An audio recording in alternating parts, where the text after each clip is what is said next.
Greetings, future fossils. Michael Garfield here with another episode of the podcast that explores our place in time. I am here in Santa Fe on the road out to give a talk about the evolution of time at the Global Eclipse Gathering in Oregon this week, as well as to play some music in the Wheel of Fortune Tarot Tea House installation. If you're heading out there, I hope you'll find me, or maybe in a couple weeks at Burning Man. I'll be camped with Camp Soft Landing at 9:30 NG and doing talks and music for the Palenque Norte speaker series, which OG heads among you may recognize as the series that was co-founded by Terence McKenna himself back in the 1990s. I haven't been out to Burning Man in 4 years, and the last time I tried to see an eclipse, the eclipse was itself eclipsed by a medical office building. So I'm pretty excited to get out there, and I'll be recording all of those talks and music for all my Patreon subscribers. All 65 of you and counting, you are very dear to me. It's a beautiful thing to remember that even though this show is rhetorically framed as for an unborn audience of future digital archaeologists, these vital conversations about how we can be better ancestors to that as yet unborn world is happening with people that are alive today, that you are a part of this. Newly joining that roll call, I want to give a special shout out and thanks to Jordan Smith, David Thomason, and Peyton Gardner for signing up on Patreon this week. I'm only 35 people away from reaching my goal for this year, recruiting folks into the modest but growing movement of people who care about encouraging a long-term view for our species and our planet. When I reach 100 people, I have a secret folder of awesome stuff I'm going to drop on all of you guys. And for as little as $2 a month, you can get in there and immediately access all the little extras and special features that I've posted in there as a gesture of my profound gratitude to everyone for helping me turn this passion project into what will seemingly very soon be a legitimate living. Of course, my gratitude does not restrict itself to just the folks with money. I'm glad you're listening, and I wake up grateful every day for all of you who have been telling friends about this show and posting cool news items in the Future Fossils Facebook group. Today's conversation with my friend Marya Stark, a true comrade in the cohort of inspired young people helping to revive wisdom traditions in our digital post-modernium. I just want to let you know real quick about some of the upcoming episodes recorded with science fiction author Elliot Pepper, my buddy Andrew O'Keefe, who is an archivist for Singularity University, Christopher Sheehan. We had a cool talk about the sacred dimensions of tattooing and using ink to record time in the body. Evan Snyder and I got into the nerd intricacies of Alien Covenant, the new Alien film.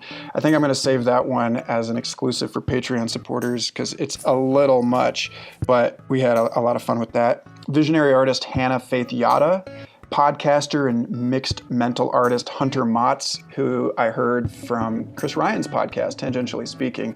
He and I had a superb conversation about the future of education, and a super exciting double episode with one of my greatest inspirations, historian and mythographer poet William Irwin Thompson, whose recent memoirs of 40 years of thinking together at the edge of history was just published and provides a really compelling look back at what it was like to be there at the cutting edge, the frothy, emergent cusp of the world that we're all living in today. But for now, I'm just really glad to share this talk with Marya. There are very few people that I feel as much of a sense of common identity and resonance with. And we had a superb chat about the future of human reproduction and the reclamation of the sacred feminine in an age with 3-parent families and artificial wombs. It's a weird one, and it's a treat, and we had a blast. And as I'm sure you can tell from our copious, possibly excessive laughter. So sit back and enjoy, and thanks again for listening. Much love to you all, and if you're at the Global Eclipse Gathering or at Burning Man, find me. Come say hello. Paz y amor.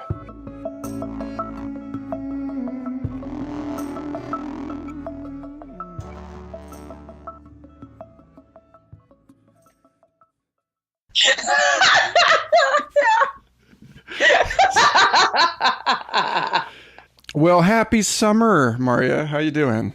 I'm fucking awesome. I'm feeling so good. Yeah? What's new? I released an album last month. That was like a big experience. I just got to play main stage at Sonic Bloom, which is kind of mind-blowing. Whoa! Way to go. Not with Marya Stark, but with Evocation, Kalia Scintilla. I got to be a part of their stage performance, but it was ridiculous. Like, it was a total, like, whoa, kind of. I'm like, oh, this is what it's like. It's a huge crowd. Yeah.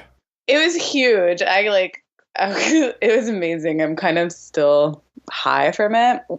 And I just quit my job of 7 years so I could pursue the art of being myself. What were you doing for 7 years? I was working as a music therapist at a school for children and adults with autism. Oh, wow. Which was fun. I mean, it's music therapy. That's my degree. It's what I am doing anyway moving forward. But the last year or so have been steeped in working a whole different edge around sexuality and the voice and the womb and women and relationships. And people are just like hungry for that shit. So I'm ready to give it to them full time and be able to travel. Like I'm so like, I don't have a child, but I'm at that age of wondering, and then I just really want to like go for it with music and travel and tour and teach and just do the thing and not have to be at a school where I'm like just not. Oh, see, I thought you were saying I'm at that age where I'm starting to want kids, so I better get this traveling out of the way before. Yeah, kind of. That's the kind of the vibe. Like, I don't know if the kids are going to happen, but I'm at that age where I'm just like, oh, it's getting closer. Gotta get my yayas out as far as like music and tour and like do that. And I just haven't, because I've had a job. Like, I've been a weekend warrior touring musician. I'm over it. I want to be able to go places for a month or two if I feel like it. Totally. I had a very similar kind of, I'm actually still processing a very similar crisis because I've been in this long-term relationship since the dawn of time. And the one you've always been in. Yeah, the one I've always been in. But it's like, she's very tied down to a job in one place. Mm-hmm. And so that question of how to live that, like what you're talking about, you know, like, I think I'm just going to join this scientific research expedition, or like, I'm going to get on this boat that isn't coming back for 6 months. And I keep telling myself that this is how it always used to be.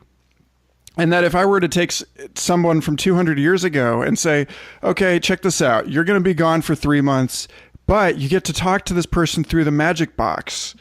Then they would be like, vastly improved circumstances over my own. They'd be like, wait a minute, I get frozen water in a cup too while I'm doing this? I'd be like, you know, but nowadays we're all like very, I think in a weird way, like it makes it worse if you can talk to your friends back home while you're gone. You know, like it's actually, we miss each other more, I think, now than we used to. I mean, maybe that's in my imagination. Maybe it was just really profound and awful and difficult for people back in the day to be a fisherman's wife, you know, but like that issue of how do you reconcile? Because like you and I were both at the Tribal Convergence thing back in 2011. Right. And they split. This was like a little conference for, I don't know what you call that, neo-tribal organizers or something, but they split us all into like regional groups for a breakaway discussion that was like, you know, Colorado area people, Pacific Northwest area people, and then they had the wild card people. And I've been thinking about that ever since, about how there is this, like, ever since we settled down, the nomadic layer of humanity hasn't stopped being that way. And there's this weird, in the modern person or the postmodern person, there's a tension between most of our network, most of our people, for most people, are sedentary, city-dwelling people, you know? And so we don't, like, for those of us, like yourself and myself, for those of us that are like, I don't like using this term because it's pejorative, but the gypsy type people, you know, right? The people who have the like travel bug, who remember like, oh yeah, I'm a bard. I travel about to go spread the seeds of the place that I'm in, and like the harvest of the magic there. And there's like a profound cross pollination that happens. Except we're like stuck because we're like children of the suburbs, you know, like we're on our like 15-year Rumspringa, and like one day we're gonna finally go back to the plantation and grow roots settle down. I like wrote a song last year, like about it's like the phases, like the farmer works so hard as the farmer so that their kid can go study and be a teacher. And then the teacher works so hard so that their kid can be a lawyer. And then the lawyers and the doctors, they work so hard so their kids can be the artists. And then the artists are out there traveling at all the world. And the artists, what do the artists want to do? They want to go be fucking farmers, right? Right. Oh my God. Well, I actually saw, I think it was it New York Times? Where was it that I took a picture of this headline on the front page of the paper that was like, why are millennials so into gardening? I was like, on the front page of the newspaper, come on. But well, it's like it's like the, I don't know, my partner and I get into the conversation about the pre-trans fallacy a lot. You familiar with it? Yeah. So but talk to our audience. I've got to stop assuming. Pre-trans fallacy. I mean, because we are in this time, like it's becoming very important. Like we're reconnecting and rekindling this longing of like, oh, I'm so disconnected from the food in this modern way, and like that's part of re-inhabiting the village and becoming a person of place. Is that I can like cultivate a garden here, and so like this is connecting to Pachamama.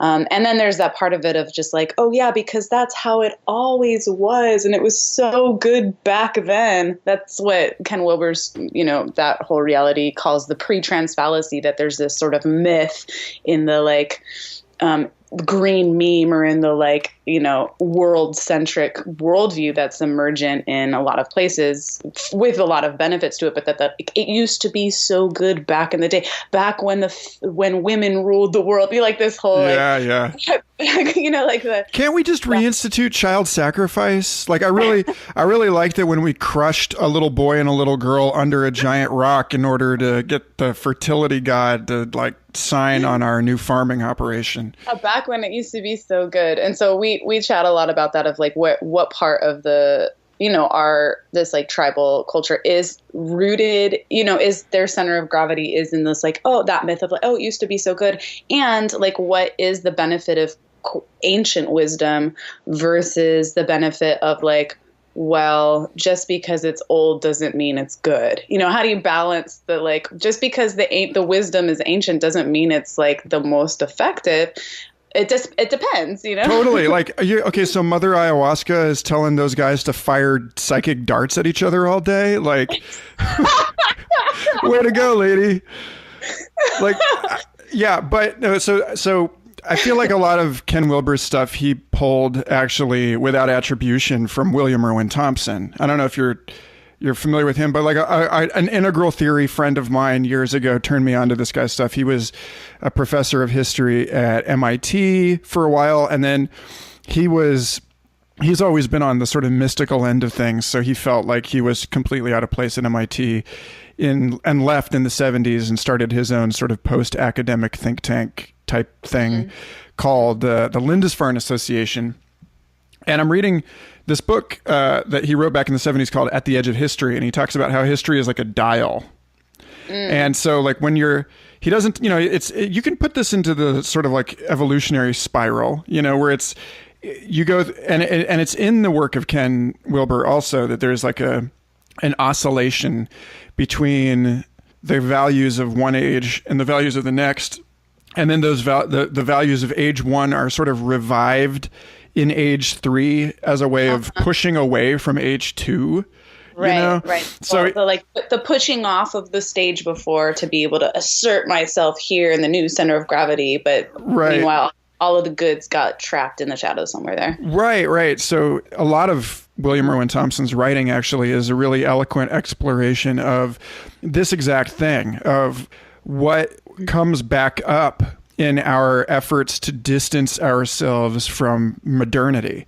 Mm-hmm. He talks about neo-pagan, he's like writing in the 70s about internet culture, like before there's a World Wide Web, and he's nailing it.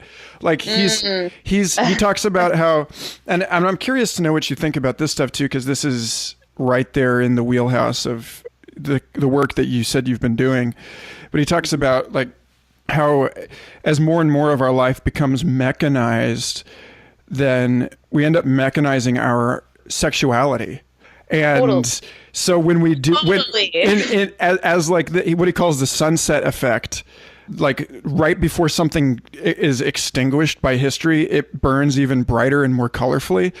He says, in the mechanization of sexuality and in the loss of the self into the technized civilization, where the emphasis returns to this sort of pre-modern focus on the collective rather than the individual, that we get this explosion of what he calls the individual as an institution.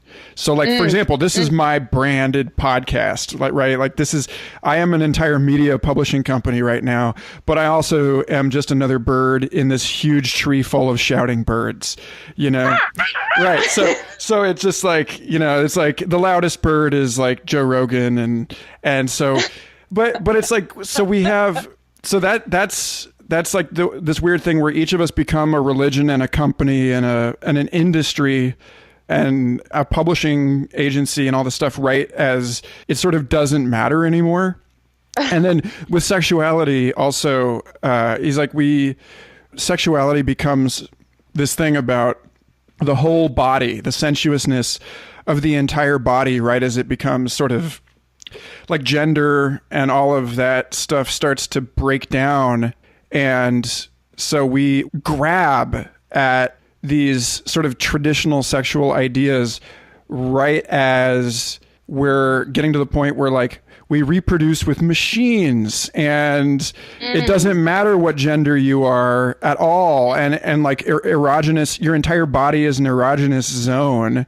And like, I just keep thinking about, like in another 10 years, like there's already vibrators in underwear, like Bluetooth vibrator underwear. Dude, and like and machines to get you off. This is such a deep, juicy topic. Okay, so if we're going into the mechanization of sexuality, there's so much that comes up, right? Because so like going back to like the like Wilber spread, where like we have different phases of consciousness that blossom into new phases of consciousness while the stage before gets kind of shoved out. And so thinking about how much of like sexuality gets sort of shoved out into these other kind of stages where you have like, and like this is where I get really into pre-trans fallacy kind of ideas. It's like, I do want to go back in time and see where sexual energy got repressed around like, is there a goddess culture that was revered and that got repressed? Like, I don't know. There's like people who are saying they remember that. There's like signs of that, but I'm not saying it as fact. But there's a lot of people in the feminist movement that are like, this is the truth. We used to have it be this way. Maybe they're remembering it from another planet. I don't fucking know. It's interesting to me though, because there are these like ancient sexual traditions, right?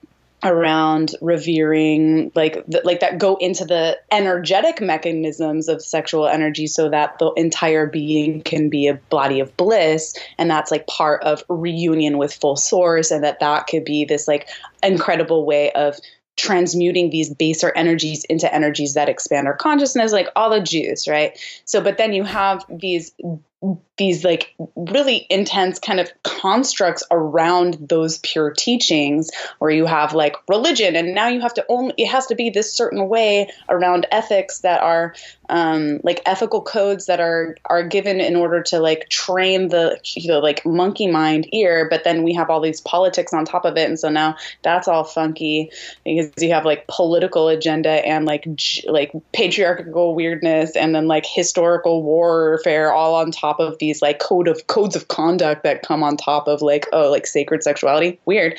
And then you have like the push off of the sciences. It was like, fuck all that religious sex shit. Let's go into like being able to really understand the biology of it. And then like, and it's going towards this like, okay, and now I can mechanize it. But then where are people still like inside of the mechanization? They're mechanizing their whole personalities. Like I feel like our personality structures are evolving in such disjointed fucking ways just to manage all of these unprocessed historical layers around our pleasure and around just like our life force energy and how it flows. And then so like we are now mechanized in our psyche in relationship to sex and relationship. And there's like all of this discordance, and then we have, but like the life force energy of procreation goes on through the phases. So if we're going to integral, right, like if we're like moving towards like a center of gravity that can embrace all of it and, reach these higher states of consciousness of like luminous mind, like what wants to be integrated and digested and like brought through in a way that we can come to the council with it without.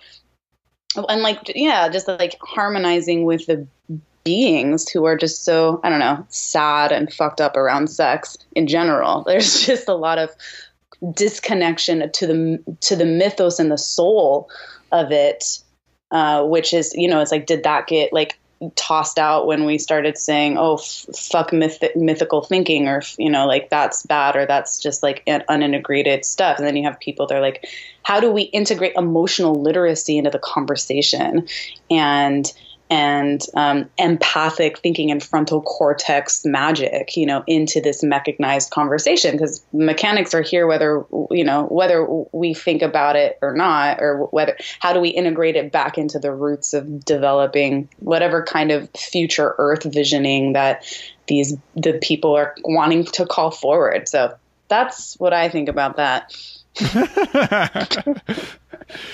Yeah, it's like, I guess I was thinking the other day about hospitals. Uh-huh. And I think about this a lot, actually, about hospitals as, well, like specifically like the OBGYN, and like birthing wards and birth and death having been sanitized by modern life, and specifically in this way that like they took me after I was born away from my mom and said that she needed to rest. And like I found out about this as like a teenager or something, and I was like, oh, that's why I'm fucked up, because there's what they do is they put all of these newborn babies into a room together, which, like, if you think about like stress pheromones and scared stuff. Yeah, it's like everyone, like when you're like stuck in a broken elevator with a bunch of people and everyone's afraid and everyone's just getting high on everyone else's fear, and it's like, oh my God.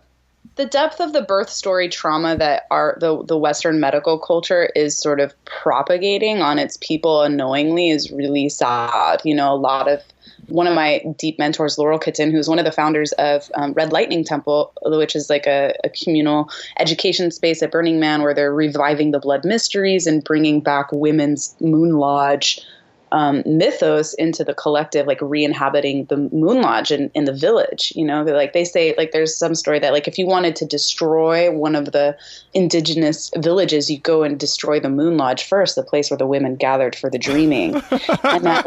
And so like to recrystallize the like, how do we bring back this conversation of like, the cyclical nature of the feminine wisdom, but like the mechanized reality, it's a very, and not to like poo on the patriarchy. I'm not like bad masculine energy, bad patriarchy. Like, it's just like a testosterone based nervous system is like I feel like a lot of what's set up in our culture around this mechanization is like around linear timeline stuff, and like kind of more like focus that thing that like it's more aligned with a testosterone based system, and that like, so where do we harmonize with estrogen based systems that move on a lunar cycle that actually have 4 distinct phases every single month of dreaming and focus and creativity and dying and reflection. Not that like we all do, masculine and feminine, men and women, but like just like, you know, to create a vision of how that goes, and where do we, like Laurel made all this art list over this winter. I'll just like, cause I got to see all these images, these cartoons that she drew. Cause she was at a birth. She's a midwife, and she was at a birth where like you see all of these people with their time clicks, like all of like the clocks and the money inside of the hospital room. And this woman's just trying to give birth. And they're like, oh yeah, you're having a little bit of a crack. Well, let's put these drugs into your system so you can't remember anything. But they have this like I don't know, it gets really messy. They have like this like twilight kind of drug that they give people when they're giving birth. Sometimes that's kind of like a hallucinogen. It can be very scary for people. So the mom can be going through some pretty intense trauma when she's giving birth, and then they're getting a shot with drugs so they don't feel the pain, but then a certain kind of hormonal process can happen, and then a disconnect happens when the child gets there, and then they take the child away. They don't like get to like sleep with the baby right away for the first few hours, and like those have an impact long-term on our culture. Like the number one surgery for women is cesarean birth.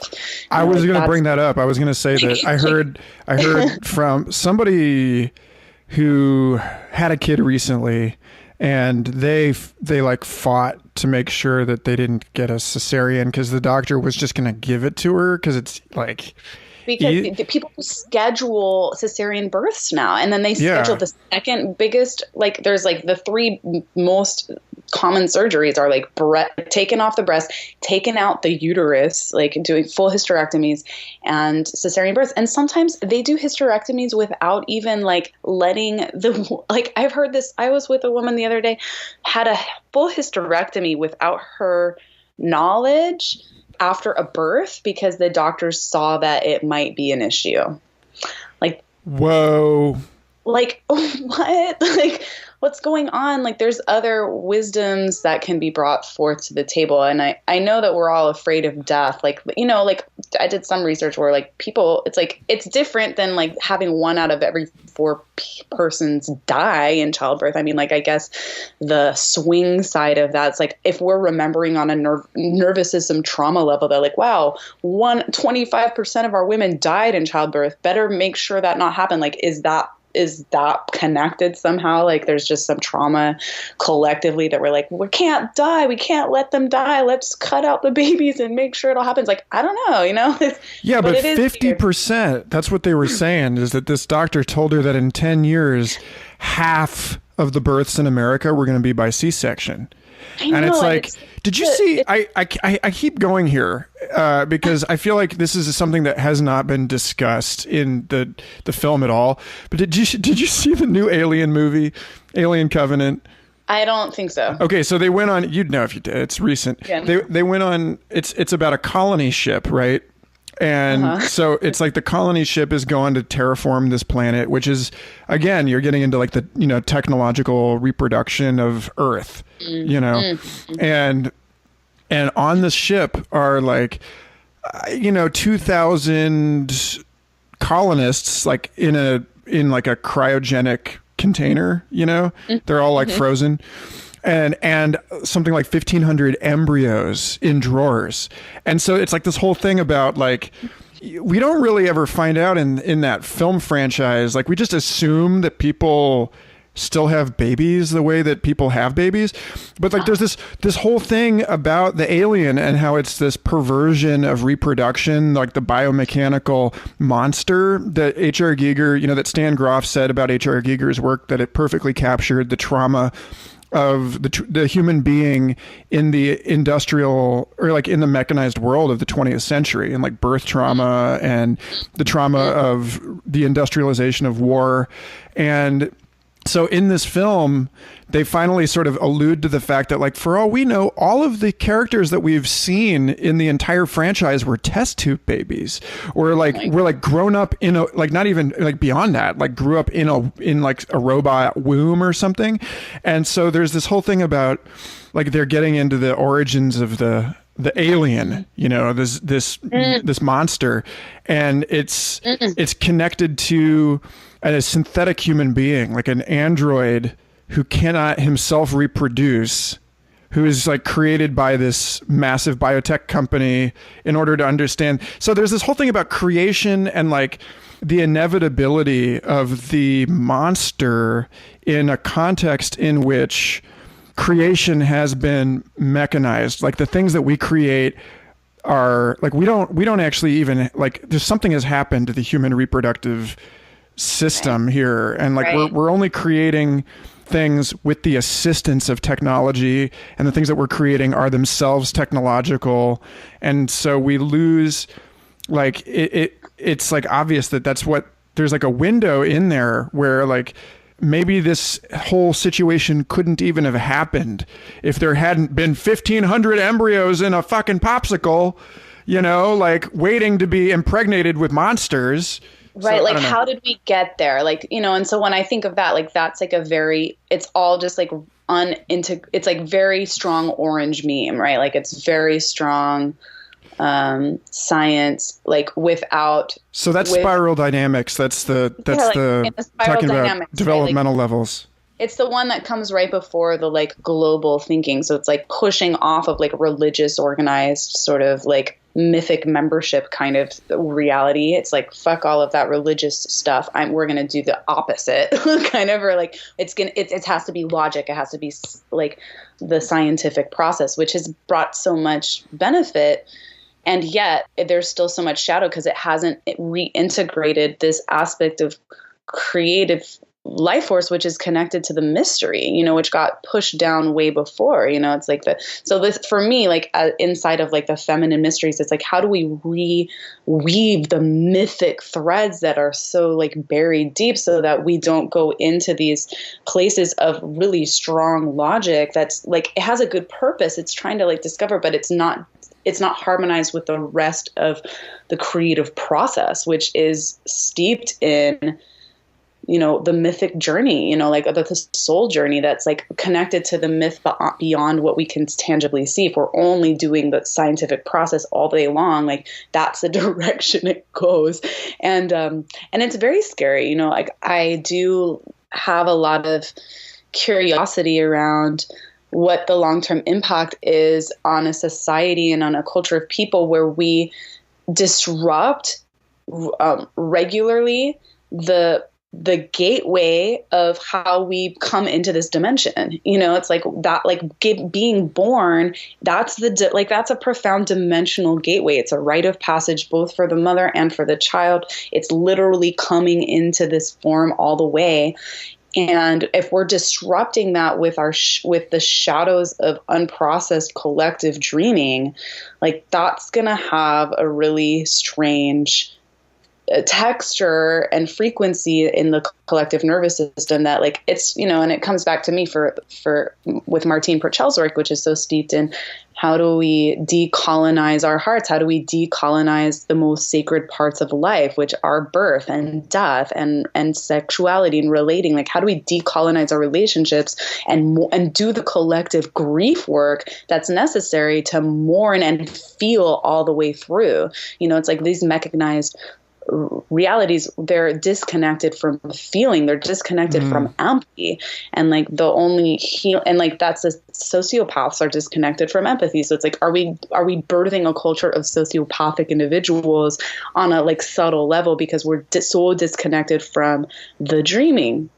and from actually feeling all the way through that loss, like we were talking about before, like the feeling of the orphan, like the traveling people, like we're a people who came to this country, you know, and like slayed all of the indigenous people. And then we're like here taking over, but like we're not, like our bloodline is not of this place. And so we're hundreds of years in to a reality where it's like, are we all kind of disconnected from the migrational paths of our people. And then like, are we a culture of orphans, and we're like hungry to like fill that void of root, and we're doing it in ways like our strategies are just a little off, because they're unintegrated strategies. They're strategies to get precious humans' needs met. I mean, like you can see that they're all trying to get something accomplished that I think comes from a pure place.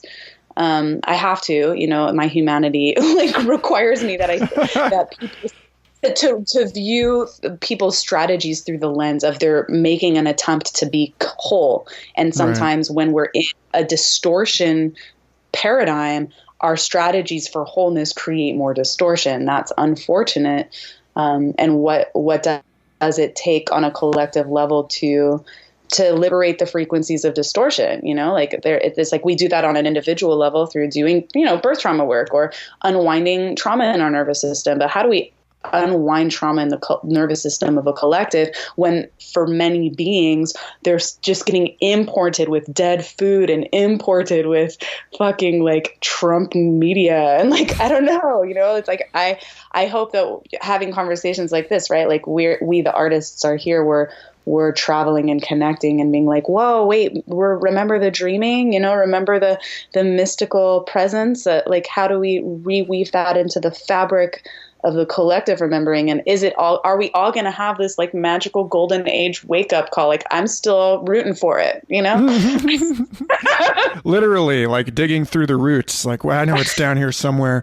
That's actually Rob Bresney. This is Friday, June 23rd. This is my little brother's 18th birthday, to put this all in perspective. My little brother, who just graduated high school, and he's going to study aerospace engineering at Wichita State University. And I'm reading William Irwin Thompson's takedown of MIT and the whole like technological plutocratic nightmare of the 20th century that's only getting more and more extreme in the 21st. And I feel like it's a strange thought to be simultaneously so proud of him and so urgently feeling this need to warn him as he strides into his path, which is direct confrontation with what Peter Gabriel called the tower that ate people. I don't know. Did you ever, do you follow his work at all? But I should. You're like the third person this season to be like, get on that. Oh my God. Peter Gabriel is my number one musician of all time. Like he did this musical theater, I guess you could call it. I mean, it's not like a song and dance show. It's like, it was this very high tech stage production, immersive kind of Cirque du Soleil type experience, but it was programmatic. It had a story to it, and it was he sounds like my hero. Yeah, he sounds like exactly your kind of guy. Like, yeah, I mean, we haven't even gotten into what you're doing, and we should, because I think that, when you talk about reclaiming our mythic structures and recasting them in a new light that suits the age that we're living in, that's really critical, and you're doing it. But so he made this production called OVO back, I don't know, maybe 15, 20 years ago. And it's this, the sky people, and there's the sacred tree, the axis of the earth and heavens, and there's this whole thing in there about people building. He kind of reboots the Tower of Babel mythology, and talks about, it's actually the exact same mythical arc that was in WALL-E, which was cool because he did the song for WALL-E, also the Disney movie, where it's like we build and build and build to this technological height, the apex, and then the whole thing crashes and lands on us. And so he's got this whole thing about like the tower that ate people, which is a super cool song that, like everything in his career, it was like 10 years ahead of the way that certain forms of electronic and industrial music entered the pop universe. Like he like drew, like, he was the first guy to use a Fairlight sequencer for pop. Cool. Like, I mean, so but he blew up world music. Like Real World Records was what created the world music genre. Nice. But at any rate, so the tower that ate people, it's actually in the film Red Mars, like Val Kilmer's on the Mars mission, like listening to it in his headphones, and in like 2050 or whatever. It was just so funny because they affected this particular trope, which I love, which is that thing that is now true in an even more comprehensive and awful way. You're listening to it as though it's like retro style. Like we look back at, I don't know, again, like Alien or David Cronenberg, like any of these movies from like Videodrome from the 80s, where it's warning us not to get too submerged in the machine. And then we're like on our phones and our laptops while we're like streaming Videodrome and like laughing about it, and we're in virtual reality. It's so ridiculous. And we're like, this is so retro. Oh my God. Who goes into their TV sets anymore? I know. I'm all snobby because I'm like, I don't have a TV. Whatever. I'm like, yeah, bullshit, you don't. You are a TV. I am a TV. I'm a full-on TV station on Instagram, Facebook. I post that shit every single day. Yeah. So I feel like we've said everything we need to say about that. But I guess just this notion of, so much of what we take as liberating, as progress, and it's true on both sides. It's not just the machine. And I think you were getting to that earlier when you were talking about certain attempts to reclaim these pre-modern forms of spirituality that are problematic. Like it's not like you can just lift these traditions wholesale into our world and have them make any sense.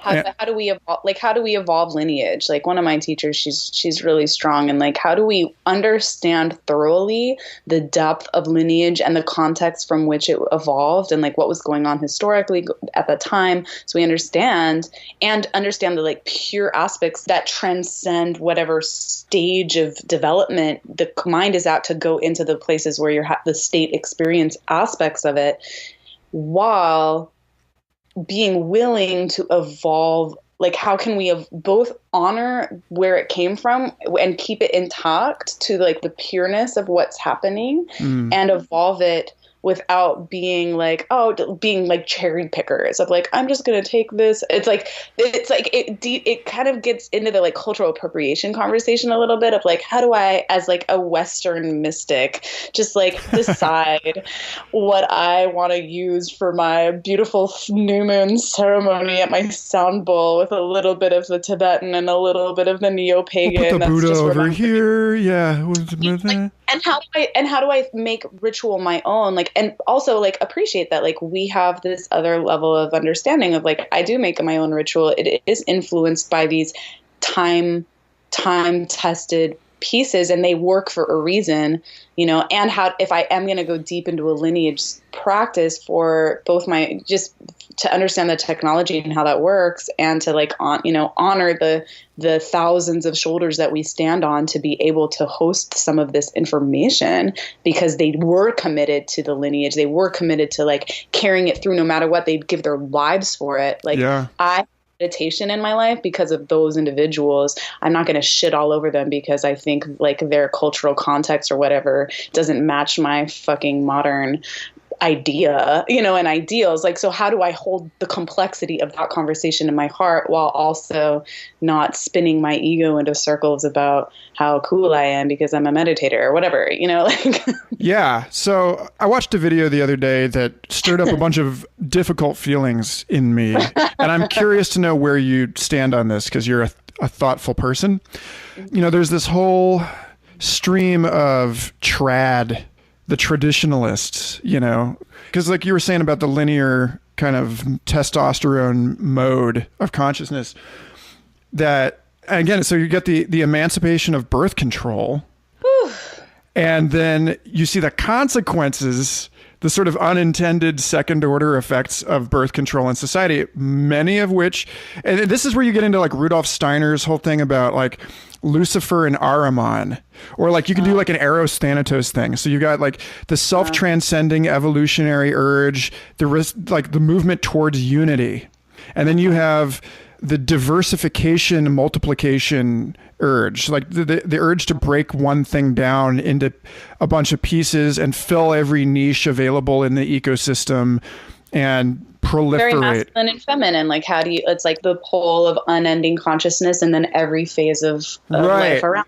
So birth control is absolutely a Luciferic technology, right? In the sense that it's like, it's freeing women from the cycle. But in doing that, I fucking with the cycle. Right. In doing that, it also creates, it's a conservation of momentum. Like, you can't split the process of unification from the process of radiation or diversification. So you get, we tried, like, because birth control sounded so nice, I was on birth control for years, and then then we just didn't understand the long-term impacts of like what that's actually going to do to a hormone system. And like, now what, is birth control in the water system? Is everyone taking birth control? So it's fragmenting, like, this liberating thing is fragmenting the entire ecosystem. And I keep thinking about, like, there's this thing I read about a decade ago about pharmaceuticals and specifically hormone supplements in the water, and how they found that it was affecting birdsong. And so birdsong, it turns out that the more effeminate, the more, like, the higher the estrogen levels in a male songbird, the more complex its song was. Take a moment to laugh about that. That is so deep. That's so deep. That's so deep. I like. And I'm like sitting here being like, why am I an artist? And I'm like, oh, I probably ate too much soy or something, But so this woman is actually like super judgy and totally unapologetic. And she's saying basically, like, birth control is actually a bad thing. Moving in with your boyfriend is a bad thing. Like, the reason that we have all of these things, it's not that God ordained that this is bad. She's actually coming at it from this modern scientific worldview. And she's saying that the what you're saying, like orange meme, like rational enlightenment, scientific research actually substantiates or like vindicates that these sort of traditionalist modes where you don't sleep with him until you're married because people are actually happier when they're paired. And she was like, I mean, I was this. They have less. I was talking to you live longer. You're healthier. You got fewer problems. You got more money. Blah blah blah blah. All these metrics that you don't want to admit because you're a liberated modern person, and you're like, no, if I have to accept these things in order to actually live well. Right, I was talking to an elder ma. And she's like, the reason you shouldn't have sex with multiple people is that you'll have less to compare. You won't have to compare. You won't have to have the burden of comparison. Oh, it's so true. Lovers. And I thought that was super pure. Like, there was just a pure little aspect of it. Meanwhile, like again, the pre-trans fallacy, like, oh, it was always good when you were sold at 14 to go be married to some guy that you've never met. And like, how many of them were happy? Like, are they happy because they have their basic needs met, but like on an emotional level, there's not emotional intimacy going on. And now we're living in a life where like our base needs are met. And so like the next phase of our development of consciousness is like, whoa, fuck, I'm an emotional being. I'm so complex. And now I have a language to understand that. And now actually this relationship isn't harmonious for this way. Like, it's a big swing. And like birth control, it's such an interesting thing because like you go to countries like underdeveloped countries, you start giving them some level of birth control. Are we developed enough? Or are we still underdeveloped? I mean, I don't know. It's all a matter of like languaging, right? Underdeveloped countries. But you go to a place where, you start giving them condoms and conversations around birth control and safe sex, like their birth rate goes down. They have less kids to deal with. They're able to make more money. Like, it's a whole different thing. So it's like, it's not like, oh, birth control is bad. It's like, what is the wisdom that we're holding around it? And again, we're doing the best we can. We're exactly where we're at. It's not like people are like, I'm going to make birth control specifically to fuck with the women and the hormonal system. Like, no, they're like, I want to help women, support women to be able to make wise choices about their body and not have to have every kid that they get impregnated with without having to go through the drama of abortion. Like, sounds great. You're in the 60s, you're in the 70s, you're having like Pluto, Uranus come together. Like, that's amazing. We totally had Becca Tarnas on the show recently, and she gave us the whole rundown about the Pluto-Uranus square and that we're connected living to that through now is connected to the 60s and all this stuff. It was great. Right, because we're in that time, because like we didn't know, like it seemed like a great idea, and like isn't that the truth? Like we do things as humans that seem like a great idea at the time to try and go to the next level, and then we evolve in these other ways and we devolve in other ways, and I'm just like, man, like we got it. It's an interesting samsara out there, you know, like what's our motive? You know, it's like no matter over there. Yes. Out there, outside the window, like in my perfect witnessing awareness here. This is, you guys are crazy. I'm chill.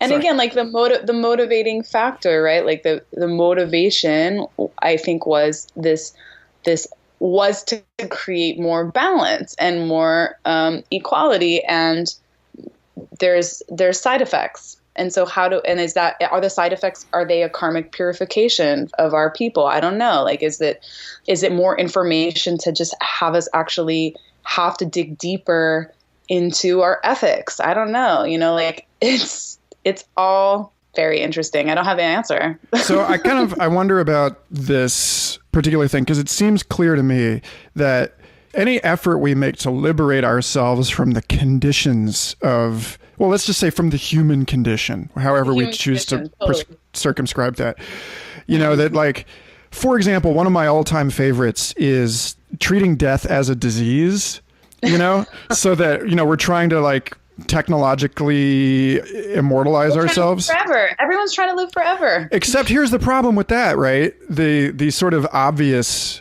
problem if you're not totally high on Ray Kurzweil Kool-Aid, which is that the more we dig for immortality through the machine, the faster all of this shit is going, like the Moore's Law issue.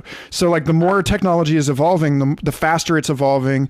And so the whole system is going faster and faster to the point that it's calling the illusion of the egoic identity into question in the first place. Like, right. Like we're at a point now where, you know, Yuval Harari, who is getting a lot of press this year for writing a book called Homo Deus, you know, what happens after we transcend ourselves with machines. I think he's trolling Silicon Valley because a few years ago, this guy's a religious scholar, and a few years ago he gave a talk at Google about the new religion of Silicon Valley, which was to see the human being as not this sort of pure liberal agent of the rational enlightenment, but as a cybernetic organism that's just a collection of inputs and outputs. Ooh. And is, you know, that like the thoughts that you have, the things that you want are really just the output. Like your choice, you know, this whole notion with like rational economics of like, you know, each person is a self-interested individual is like, that's been completely called into question by the cybernetic totalism that is running our world right now. That is like, these people are you know, the whole thing is technological social behaviorist management of large groups of people that can be like, you can design society as a game to get people to behave, you know, so that the priests of our technocracy are the programmers who are deciding whether or not we get to say ha ha wow or mad on Facebook, or whether we just get to like somebody's posts, you know. And so it's like all of the multiple choice test is laid out for us, and so we have, you know, so we have this attitude, but it's like that worldview, if you actually like inhabit it completely, there's no room left for the self to even exist there. So like, in order to get to immortality, we have to like abandon the person that wants to be immortal. Right. Well, and it gets into that place of like, well, nothing really matters, you know, if there's no individual self, then nothing really matters. And I think at some point that's where the ceiling is for that particular stage of evolution, you know, and we can't skip that stage. Like, that's another thing I really appreciate about Ken Wilber's sort of trajectory. It's like, there's no skipping stages on the path. And so like, we kind of, it's like, oh, we look at the war in the Middle East. We're like, fuck all this, like, you know, like warring shit. It's like, we can't skip a stage. Like that is part of the process, you know? And so how do we as beings who are considering these other, like the mythic, they're like, we're calling back our mythic self so that we can feel deeper than this piece of like, oh, nothing really matters, might as well go like jerk off and eat cake in the woods, like that there is something propelling us on the arc of, there's something that's going to compel us forward beyond it. That's that's my wishful thinking right there. And that's my intuition, like the intuition of altitude, right? Like, have you heard this intuition of altitude piece? I love this piece. No. Talk to me. So intuition of altitude is this idea that no matter what stage of development that we're at, there was a study done, and they asked the question, what makes a good leader? And people of all different ages, all different nationalities, all different places wrote what they thought was a good leader. And then they had another group of people who got to like kind of read the answers and decide based on the answers how mature they were, how old they were. And people, no matter what age they were, basically got the answers right. They could tell who had more experience and who had a deeper understanding of life based on the answer of what makes a good leader. So the theory based on that study, so stamina. What makes a great leader? If it's stamina, then your speaker is probably 15 or 72 with a coke brain problem. Right, Right. So it's an interesting thing of like, so based on that study and other ones, I want to find out more. There's this theory of the intuition of altitude, that no matter what phase we're at, we have an intuition, because no matter what stage of development we can have these state experiences, we have kind of, the idea is that there's some sort of architecture of development that we're attuned to on some level, that no matter what phase we're at, we can see a trajectory beyond our current stage of development and can see it as a piece of like, this is where I'm going. So when I apply that understanding to this like world of like, we're stuck in this like sort of science-y weird thing, I believe that beings inside of that construct have an intuition of altitude, that there may be somewhere to go beyond that. And again, this is where I have to like have a prayer for humanity, that we are as a species connected to an evolutionary architecture, and that's part of our sort of like, maybe there's an architecture of soul and spirit. And like, you see that in these ancient technologies, in these ancient transmissions of lineage, did they come from aliens where they had like just fully awakened to the architecture of soul, and gave us the transmission. And then these humans just over thousands of years are like figuring it out still. And we have all this, like, we're making a mess along the way, and we can't skip the stages, So I am holding it out. It's like with the Silicon Valley thing, it's so interesting. It's like, wow, we have these beings who are coming into so much money. What happens when those beings get really curious about soul? Like you see that, like I have a bunch of friends that live and work at Silicon Valley, and they have like yoga and meditation and mindfulness and all of like organic food. Like they're living in these interesting kind of like ideological green meme kind of places. Like they're going towards world centric ideology while still steeped and rooted in the place of this like origin. So like they're going to the next phase. They're pushing that next meme.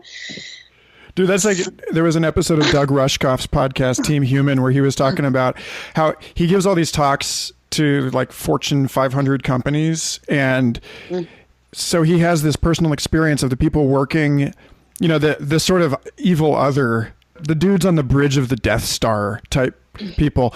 And he's like, but they're aware of where they are, and they're really doing everything in their power to live with some sort of ethical balance with respect to that. And he said specifically they're goat sharing. Because like, none of these people have enough time to start their own organic farm. So they buy shares in livestock. And so, it's like me and the 5 other guys in my office have a goat together. And we basically pay someone else to babysit our goat all day and milk it and make cheese for us. And then we just have a drone deliver the cheese. You're seeing, it's like, we're trying to strike that balance somewhere, for the love of God. Like they want that holistic balanced life. Well, it makes me think of the whole mycelium thing, like the human DNA being so close to mycelium, like we're closer to fungus than to monkeys. You've heard this, right? What? No. Yeah, I guess the DNA of a human is more closely related to mycelium than it is to like ape ancestors. I'm going to have to fact check this shit right now. Okay, go ahead. Please fact check this. I was just shared this information. I didn't fact check it. Do you have a link? Or do you know in what way? Let's see. Human DNA, monkeys, mycelium. I don't even know how you look up something like this. I don't know. Okay, keep going. I'll look for it. Anyway, keep going. Maybe so. Fact check it because I have not fact checked it. It's all hearsay. But this idea that like we have a mycelium kind of way of being, and so you like taking that into account of this technological boom, right? Well, is this us becoming the mycelium beings so that we can interconnect and then bring the next phase of consciousness through at a much faster rate. And the process to get there is a little wonky, and we're like it's like shaking certain aspects of the it's like stirring up certain pieces. It's creating some trauma. It's stirring up the trauma. And again, this just gets back to me with where the root of my work is as I consider myself a bard, like my work is as a muse, as an orator of mythos through song, of my own mythos, of my own psyche, and the mythos of the collective that I, am connected and resonating with my people, my friends, and sharing songs and bringing forth a song from other people, like getting people connected to their voice, getting them connected back to their sensuality and their sexuality and their womb, and unpacking the stories that we're holding in our blood and in our energetic space through vibrational sound therapy, so that we're clearing out our ancestral karma from our body systems as far as like what keeps us from being fully integrated, so that we can clear a vessel to dream a new world. Like that's where I feel like my passion is, and that I would be remiss to account that I have that technology because I have phones that I can talk to my mentors on. I have internet that I got to like do lots of study. Like I've had a lot of experiences in my own healing as a result of all of the evolutionary codes that are currently in place. And I think that's the case for a lot of people. I think we all have such immense opportunity for self-awareness and knowledge and healing.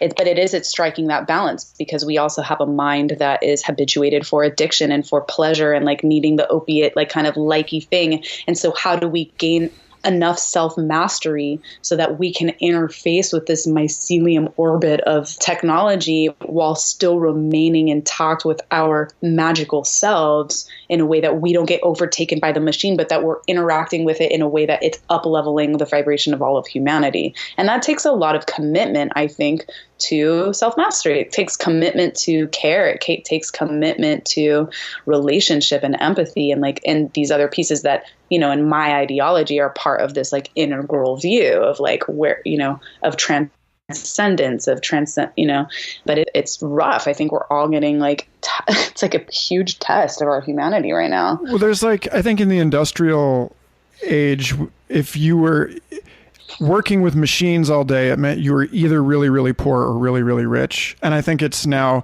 in meta-industrial civilization, it's flipped, where it's like if you're not on your phone all day, it means you're either too broke to have one, or it means that you're like Obama and people tell you what's going on. The whole notion of the rich people still get all of their news from somebody else's mouth.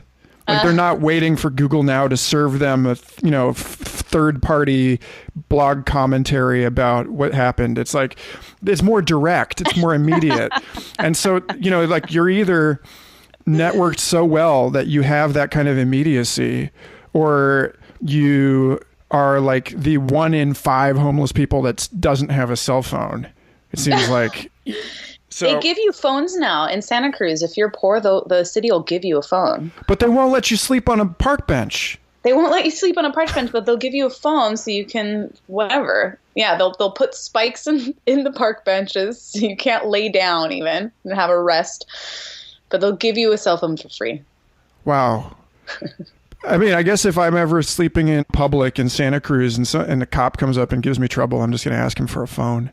But like, okay, so we've gone for an entire hour without really getting into the reason that I wanted you to be on this show, which is your awesome music and the elaborate, gorgeous videos that you put together for your music and the way that you carry, and you speak so eloquently about your mission as a bard here. And this is something that 95% of the people listening to this podcast don't even know, that I've spent the last 20 years deeply, although mostly privately, devoted to my own work as a songwriter. So this is the part that I'm actually excited to get into with you, because I have not listened to your new album because I am a bad friend, but I am really curious to know about it and about the themes that you are surfacing with it, and all of the ways that you feel that your work is touching in with these issues that we're discussing. And I don't know,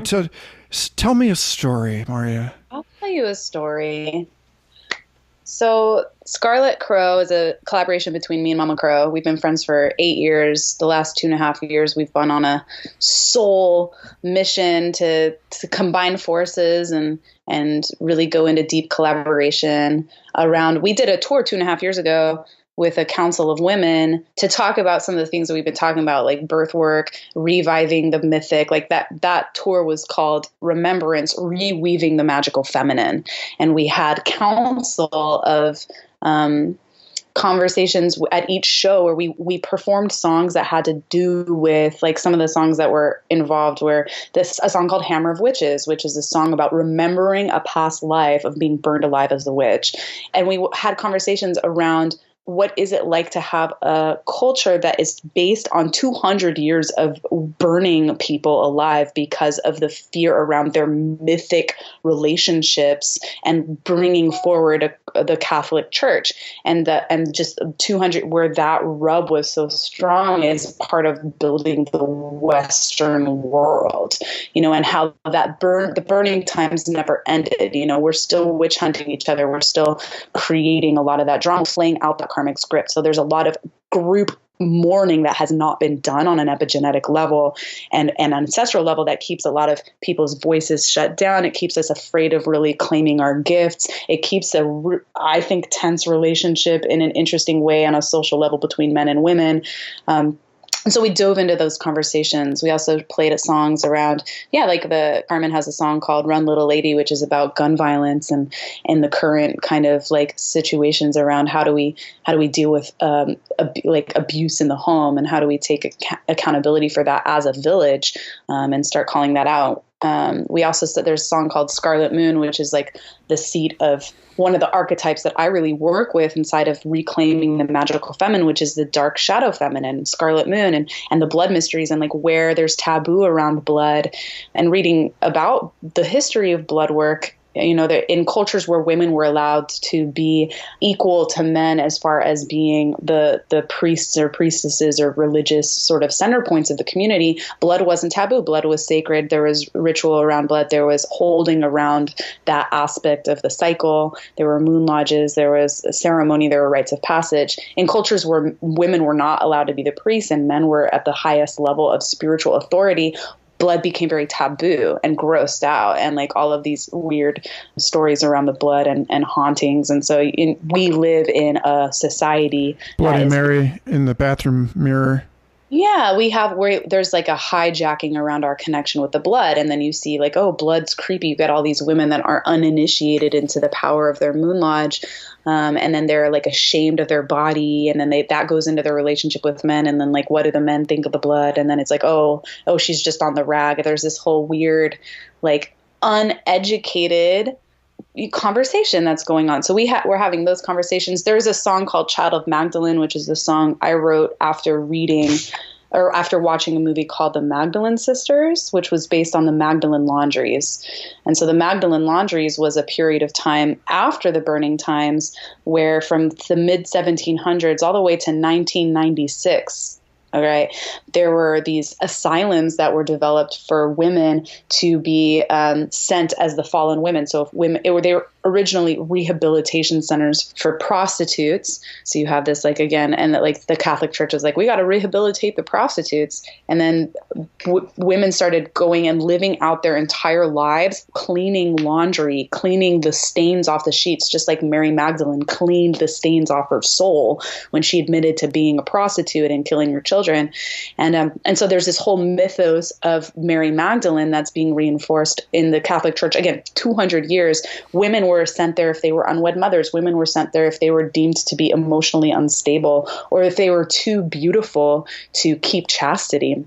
And so you have this like really intense repressed situation around women's sexuality in the Catholic Church. And then for 200 years, they're just living as servants and slaves against their will. And the last Magdalene Asylum was closed in 1996. And the only reason we have information about it publicly is because a mass grave was found with 155 unmarked bodies. And they found these bodies were like, why are all these young women's bodies buried in this mass grave? And people were like, this? Oh, this was in Ireland, I think. And they're like, oh, and then women who had escaped or left the asylums started coming forward with their story. We're like, oh, I was a child of Magdalene. Oh, I was in the asylums, and all of their horror, like stories were super trippy. So a couple documentaries were made.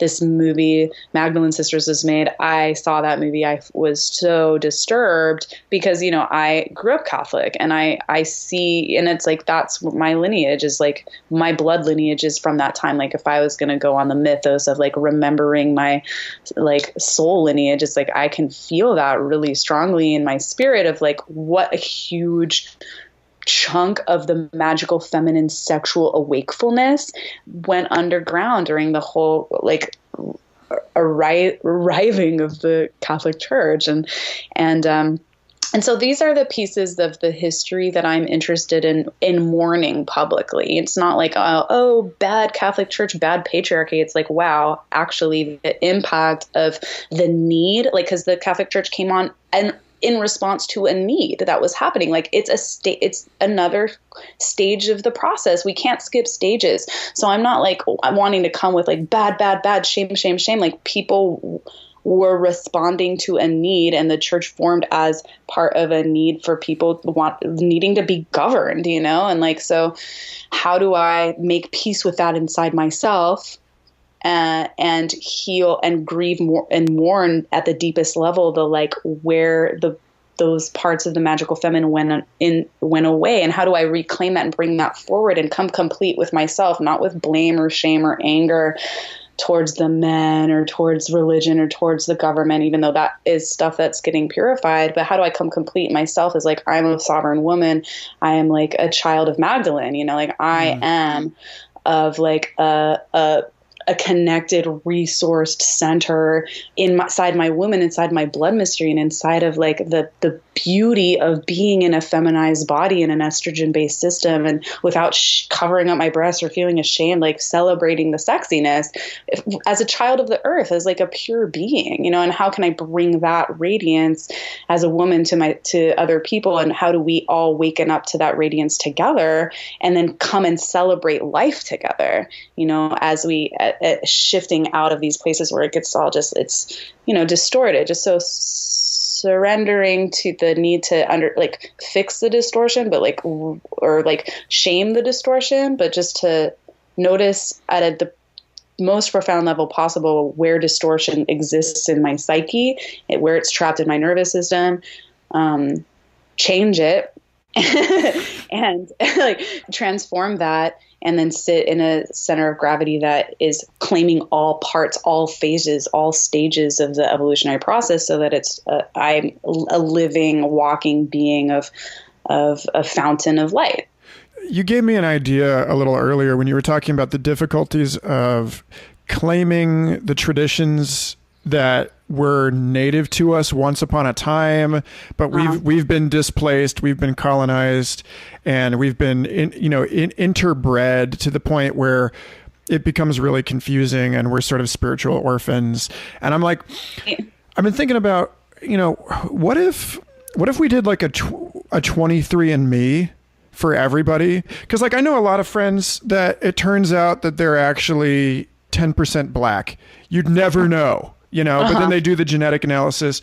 And so I think about in a networked age, the identity is networked. And so rather than being the sort of full-blooded heirs to a particular lineage, we do actually have to kind of figure out how to have like a basket portfolio of investments.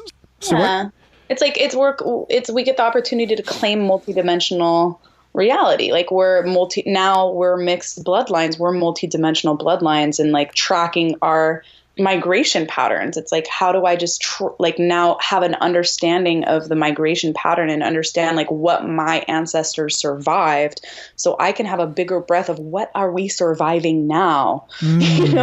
What are we surviving now?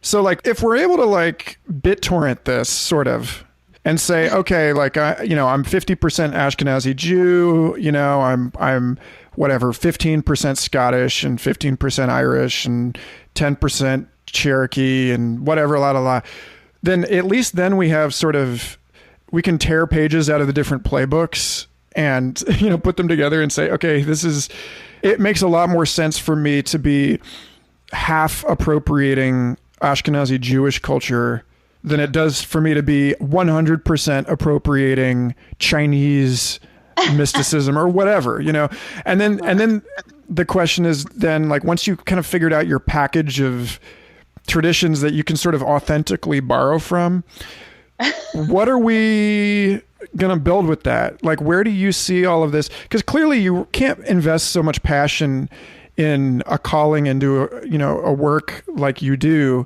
without some sense of the world that you're trying to facilitate through all of this. And I'm curious, there's always a point at the show where I want to get into like, what is the world that you hope is going to happen in your lifetime or beyond your lifetime, or a little bit of both? But I'm curious to know, like, what is this star that you're trying to catch with all of this harmonizing effort?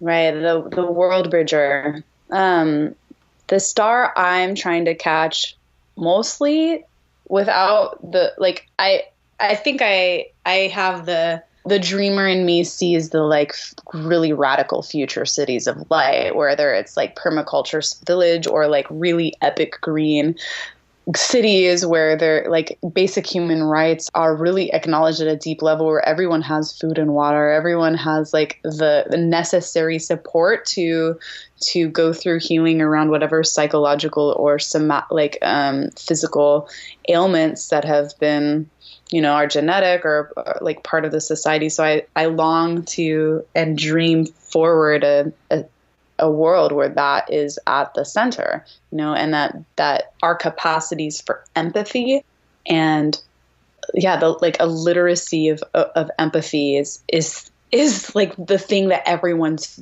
really excited about. I think that when I see and feel into a world where that is possible, I see a thriving, I just see a thriving Gaia. And whether or not that's this planet or not, like that's the thing that I'm into. Like those are the things that like really get me going, because those are the things that have brought me the most soul nourishment, is just my own relationships where empathy has become the center point. And that's where the most creative, inspiring pieces come in. So I want to see a world where people are ripening to their full potential, and while feeling supported to live a life. And I it's really simple. Like, I don't think a lot about it. It feels like really, it's more the response to how many people I know are in so much pain. And it seems like the pain that people are in is all the same. And it's rooted in disconnection and distortion of what they're capable of. You mentioned earlier the intuition of altitude. Mm-hmm. And so I guess, it's different reading somebody else's statement from writing your own. That's sort of the point. But I guess if you were to intuit the altitude of your average 30-something in another 50 or 100 years, like, because I think about this a lot, the more complex society becomes, the more complexity each of us has to internalize in order to navigate that society. And that's sort of like why we're on this runaway terror right now, because each of us has to be the entire planetary civilization of human beings somehow, or we're going to break down and regress into like tribal conflict and fundamentalist nonsense. Or, you know, like there's a certain amount of backpedaling that we have to do in order to actually like sink the roots deep at the same time we spread the branches wide, right? Like it makes sense for us to counter all of this, or like complete all of this forward movement with an embrace of everything that we are and have been as not just people, but as like life forms. You know, I spend a lot of time thinking about how the origin stories of where we've come from evolutionarily are so key to understanding who we are now. That like the difference between believing that evolution is mainly competition or mainly cooperation, for example, huge difference, right? So yeah, so like theoretically each of us contains, or at least contains the suggestion of that bigger hologram of that thing that each of us is going to be. And so like if we scale this forward, if we move forward 100 years from now, it would seem like every person has to, like your average 30 something has to be like way wiser than we are today. And I wonder if you can feel into that much. Wisdom is so relative because it's such an interest. Like I think about this because I look at pictures of like 31-year-olds from like 50 years ago, and those folks look old. Like they just look weathered and haggard by life. And so there's some way that they're adulting in a way that I'm must not be, or they've had 4 kids already. Or that I've had like way more privilege than those folks have. And so like I've gotten to retain this other kind of youthful energy. Like I don't like, and is privilege not mature?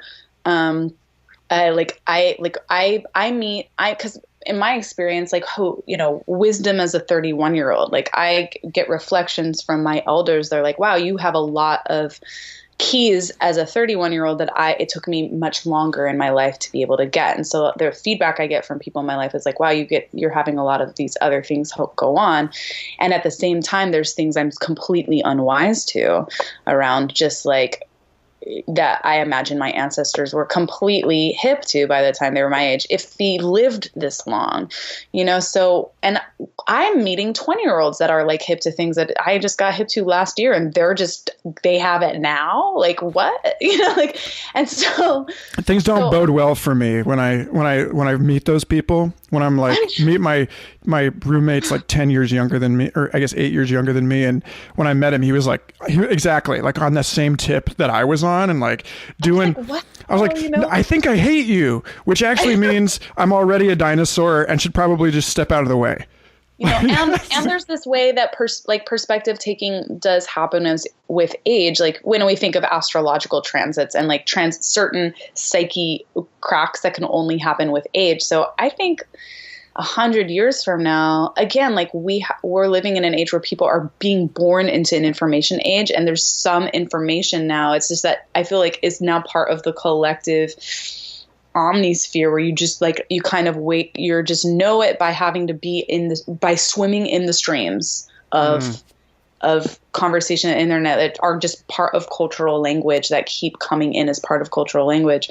And so like, 100 years from now, I just hope I would dig that part of the cultural language which you see happening now is mindfulness, is empathy, is a consideration of is a nervous system that doesn't have as much of the like fight or flight trauma in it. So a nervous system that can take things a little bit slower when emotions are running high, and body systems that can actually see a bigger picture around that, or people who can see, see multidimensional reality right away without having to train that. Like my prayer, I mean, this is another prayer and a part of the work that I do, like with couples that are expecting and writing song. Like I do a thing called birth song, where we're writing basically an energetic song that comes from where the prenatal realm into the postnatal realm, as part of like just a prayer and a spell to keep their spirit really deeply intact with those realms of the beyond this world. And so like my hope is that as a collective, not like, because this is the story where I'm like, oh yeah, this is just how it used to be. We were just deeply connected to those realms, even though some of the mythos in there is a little questionable for me now, having the science that I know. But like, well, what if we still were able to call back into that place of like, oh no, I'm plugged into the multidimensional reality, and I have the deeply scientific, logical, rational thinking capacity, so that I can sort through the things that are wishful thinking or bullshit, or they're just a narrative that I'm taking on as a way to manage the complexity, and what is actual coded, somatic, surrendered truth feeling of love and compassion. Like I would love 30-year-olds all over the world, or 20-year-olds or 15-year-olds children, to just be coming into platforms where that's the norm.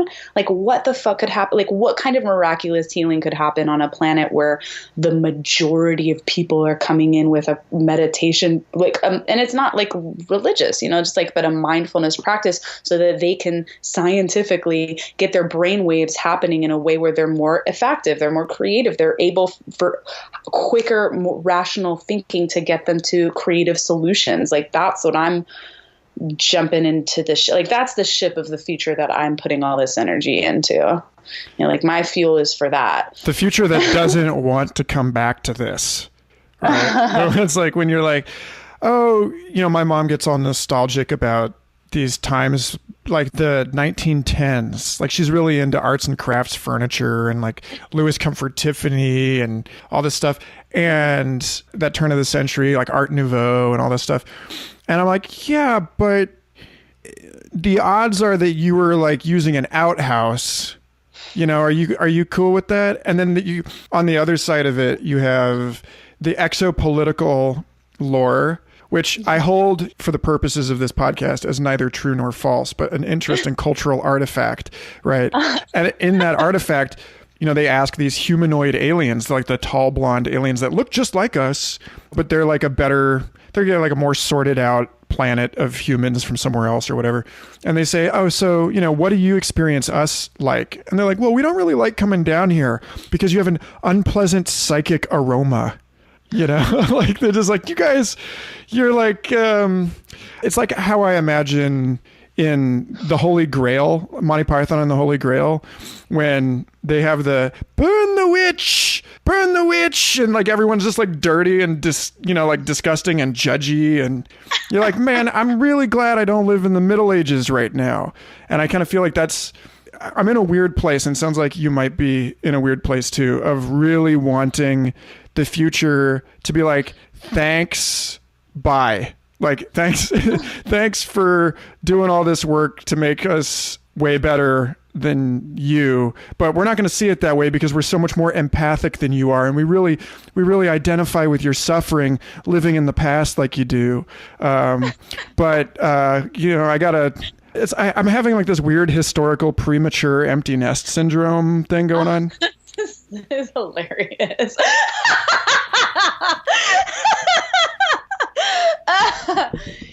Oh, well, that brings me back to that piece of like, how do we honor our ancestors, right? Like because there's a part of me now that's just like, wow, like their consciousness and presence and complex emotions and like this, like nervous systems and like what, like just managing the information they had and organizing it according to what they thought could be effective. And like, that's just build. And here we are. But like, how much have we really evolved? How much have we really changed? I always think about this too, with like language, like the development of consciousness, the development of thought, like how much, and I think about this too with like people who are on the autism spectrum that I've worked with. It's like, oh, they're not forming language and sentences. Are they dumb or are they intelligent? And then I get dreams and they're like brilliant. And they're like telling me these things. And so like it's same with our, like, I don't know. It's like, it's hard thing to make. So like, how different are we really in our capacity for presence than 10,000 years ago, 20,000 years ago? Like what is actually different besides what we've built?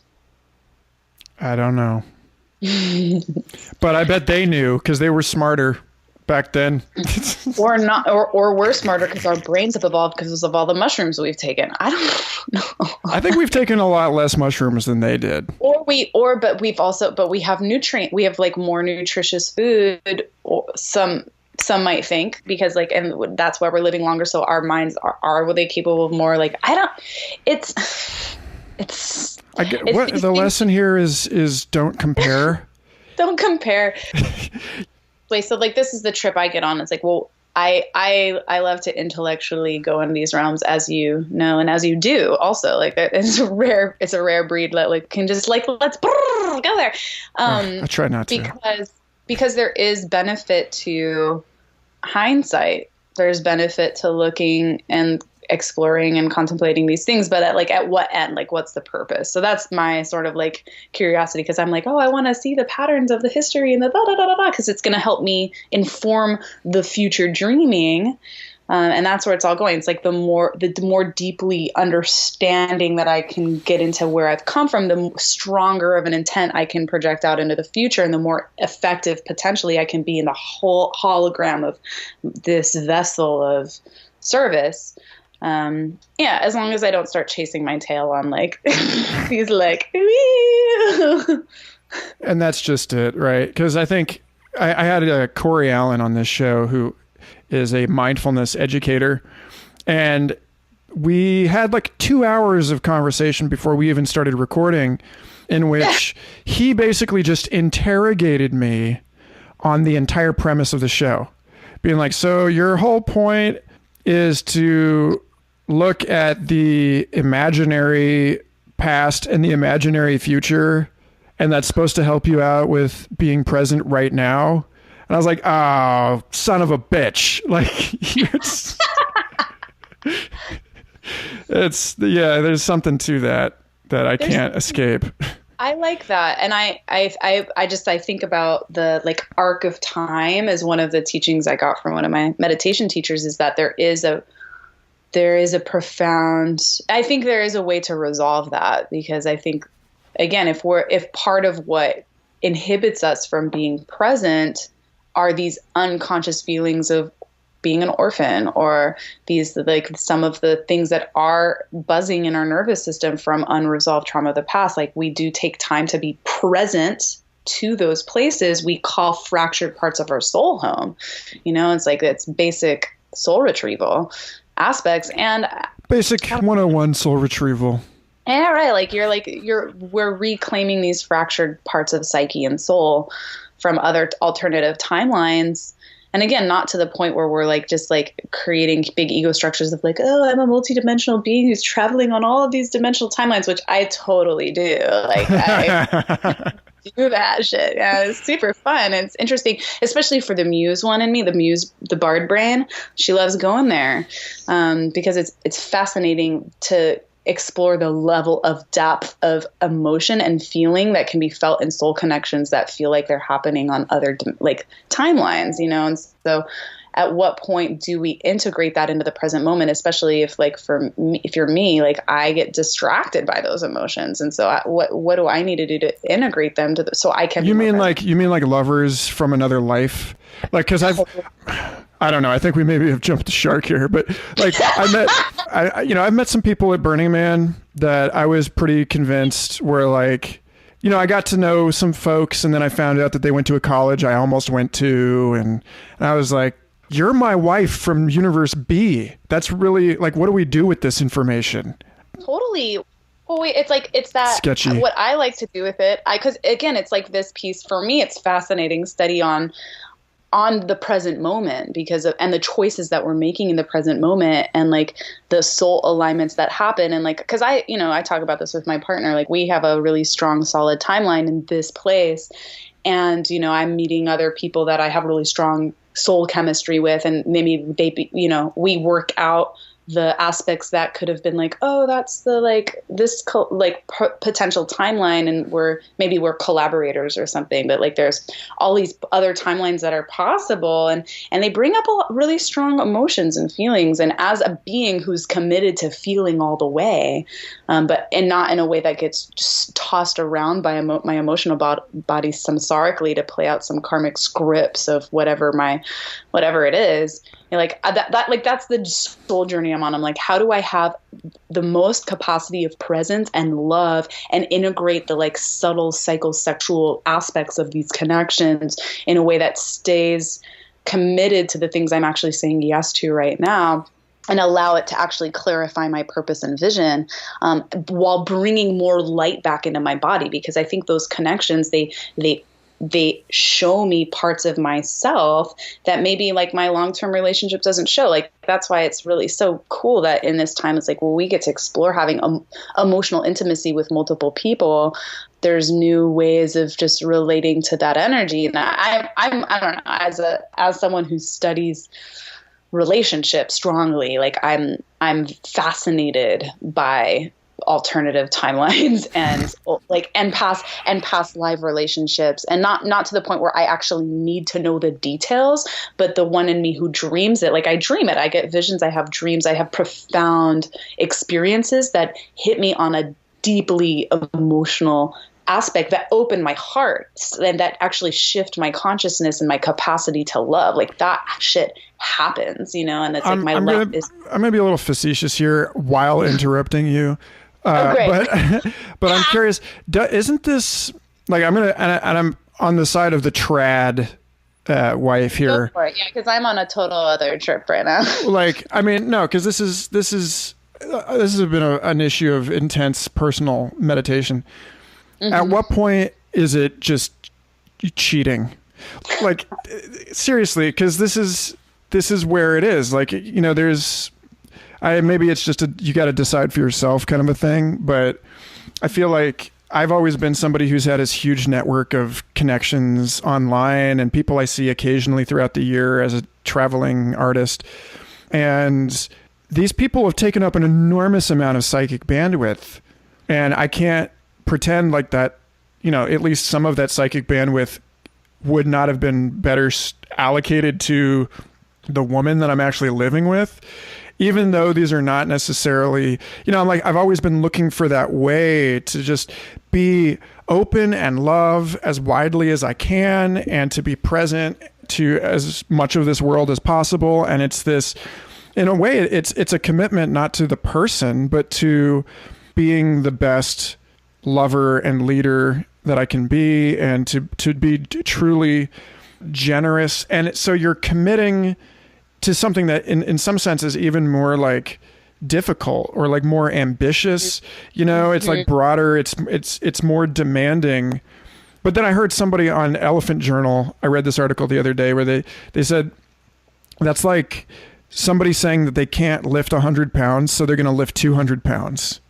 And I was like, okay, I kind of, and this question of like, how do you? This is a great question. I mean, my partner and I go in this all the time. Like, when is it not cheating? Well, I don't let thoughts of desire go on, and I don't hump other people. And I don't like the erotic expression of that loving energy is contained and focused on my man. But he's a homebody and I travel all over the place. And like, as someone who runs a lot of like strong, sensual, awakened energy in my body on purpose, I really appreciate and love having really deep, soulful connections and conversations with people, because I get a lot of perspective on my own love and my own heart. And I get to bring that back to my relationship. And it's like my lifestyle right now supports that. If I was at home all of the time, I would be having more of that with my partner, and like that would be really juicy and fun too. And it's not like, oh, I'm doing this over here, I'm taking away from him. It's like, well, he's not with me. But I'm keeping the container of the alchemy of our sexual integrative connection focused here and carrying that with me in these other connections, so that's where the line is for me. I'm not kissing other people. I'm not romping around, like merging on that level, and the merging of consciousness and of inquiry and conversation, and again, like those pieces that are happening that are trans erotic, they're like, they're influenced and informed by how erotic energy infuses our being, but it's not like swirling, and I think it's an energetic thing, and I think it's a yogic practice, and I think people have their own willingness and openness and like different phase where they're at with it. But it's a deep topic to my heart right now. Because I mean, if in this sunset effect where our sexuality in its dying throes before full mechanization reaches out to express itself through the sensuousness of the entire body, right? In the sense that you and I are both as romantic poet, musician types, really embodying this, erotic archetype that, living in, like David Deida talks about living with the whole universe is your lover. Then how is conversation not intercourse? How is, because like Tim Leary, I remember Tim Leary in his first public talk about LSD said that in the future that he imagined that a wife might have more of an issue with her husband tripping with another woman than actually having sex with her. And I thought that was totally prescient. And I had that experience. Actually, a partner of mine did trip with another woman, and I totally freaked out. Because I actually felt it in my body as them hooking up. I could feel, because of the ecstatic energy that was being exchanged, even though they didn't technically hook up, I had the felt sense of my partner hooking up with someone else. And I had to be like, what happened last night? And they're like, oh, I tripped with him. I was like, damn, I felt it in my core of this other thing happening. So again, on some level, we're in union with everything all the time anyway. We could go into that, oh, it's all everything, it's all nothing matters kind of place with it. And I think something does happen that the subtle yogas of energy transmission that happens through conversation, that happens through eye gazing, that happens through dancing, that happens through making music. I'm basically arguing that your partner should beat me up right now. Oh, I know. I'm what are you saying, Michael Garfield? Hello, but intellectual merging, and I think that that's a way that we do get to share the exquisite sensual light of life and celebration of life with many people that we have soul connections with. And it doesn't have to be a thing around ownership of the intellect, ownership of our thing. I think it becomes different when there's an emotional conversation that starts to get cultivated around where's this going? That becomes a different piece, and the I think is different for I think a lot of things about this because it's so maybe it's the planning makes it weird, right? And I think there is this aspect of the energy exchange that happens on a biological level when bodies come together and actually start to move energy together, and that creates an ecstatic energy that's different than what I experience having conversations with people, or it's different. There is a line. I don't know how to define that line. But I know that on some level it doesn't exist, and on some level it's very clear. Fajr and I have very clear boundaries around what are we actually doing here? It's that Supreme Court justice that said, I can't define porn, but I can tell you when I see it. And it's it's blurry. It gets blurry sometimes, but and I like the conversation of Fajun made a joke the other day. He's hilarious. He's like, I'm not into astral polyamory. when we're connecting with other people on the astral planes. I'm all like, well, what happens if it happens in a dream? He's like, well, you can't like, and so what I like, that's pretty conservative for a Californian. Well, it's like, it's really funny it's like a big, conversation piece. It's like, well, am I perceiving like an alchemical interaction that's happening between another person? Is that from another life? Is that from an alternative timeline? What do I do as a mature practitioner to integrate the energy without pushing it into the shadow and making it wrong or bad, or like I'm a shameful person because I'm aware and present to the experience? What do I actually need to do to actually run my own energy all the way through my body so that I can meet that with equanimity and love, and actually like fortify the alchemy of the connection in a way that's useful for this time? Right on. I don't know if I have anything to say to that. I think that that's a complete statement, and any further pecking at it would just be pointless. There you go. Dude, it's so great to have you on the show in conversation about all of these topics. They're so juicy, and I feel like we really could have gone for another few hours before I would have utterly lost my mind. Awesome. Yeah. It's so great. This has been a long time coming. We've been talking about doing this for some time. Totally. And we're going to have to resume our hilarious millennial non-planning of a second conversation shortly.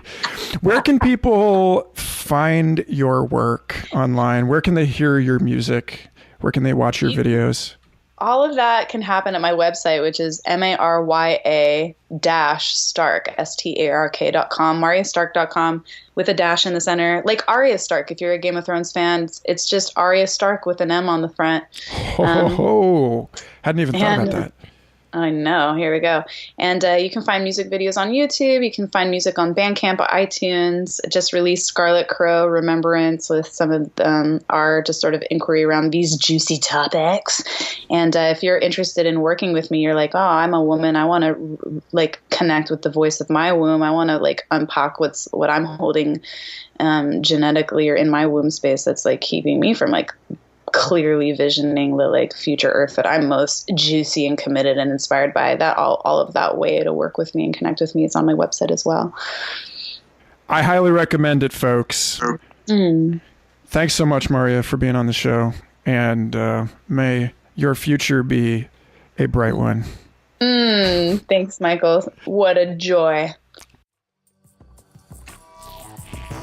Thanks so much for listening. I hope you enjoyed that conversation as much as I did. Future Fossils is part of the Mind Pod Network, an amazing collection of podcasts along with Third Eye Drops, Synchronicity Podcast, It's All Happening, The Astral Hustle. Be sure to go to mindpodnetwork.com and check it out. And if you'd like to support this show, patreon.com/Michael Garfield. Thanks again. Until next week.